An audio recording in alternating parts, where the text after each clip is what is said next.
I was scrolling through my wife's phone one night while she was in the shower. Normally, I never touched her phone, but she had left it unlocked on the table, and a strange notification caught my eye. It was a group chat with her sisters, and the name instantly froze me. Operation Divorce Dan. My name is Dan. My heart pounded as curiosity and dread pushed me to open it. The first few messages felt like knives cutting into me. Her sisters were laughing about how my wife had been planning this big surprise for months. They were helping her look for apartments, discussing divorce lawyers, and even mocking me for being too blind to notice what was happening under my own roof. My wife chimed in often, sending laughing emojis and writing, "He'll never see it coming." For years, I thought we were a solid couple. Sure, we had our ups and downs like everyone else, but betrayal on this level? I couldn't wrap my head around it. We had built a life together.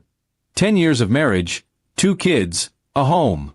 And yet, behind my back, she was scheming with her sisters as if I were nothing more than a joke. I felt sick. I put her phone back exactly where it was and sat in silence. When she came out of the shower, smiling casually at me, I almost confronted her right then. But something in me told me to wait. I needed to know more before making my move. For the next few days, I acted normal, but at night, I read every new message in that group chat. Each day, the betrayal deepened. They joked about how much money she could squeeze out of me in the divorce. One sister even wrote, "Make sure to hit him when he least expects it. He'll be broken." My wife replied, "That's the plan." I realized then it wasn't just about leaving me. It was about destroying me emotionally and financially. I started keeping notes, screenshots, everything I could gather as evidence. It wasn't easy. Pretending to love someone who was plotting my downfall was exhausting. But I had to play along.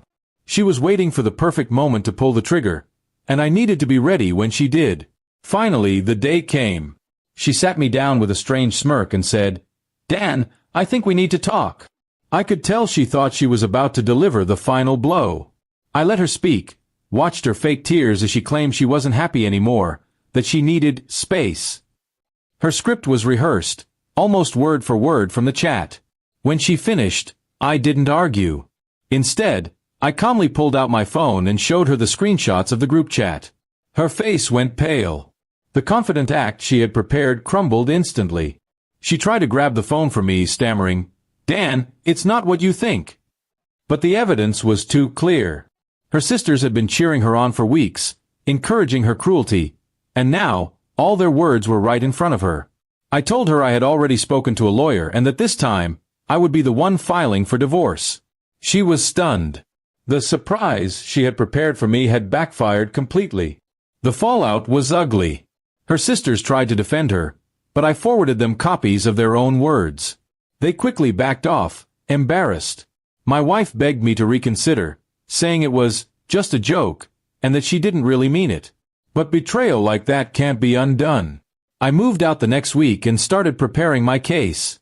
My children were my priority, and I made sure the court knew exactly what kind of manipulative person their mother had become. The screenshots spoke louder than any words could. In the end, I didn't just survive her scheme, I turned it against her.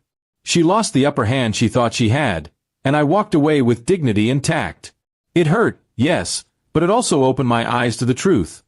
Sometimes the people closest to you can become your worst enemies.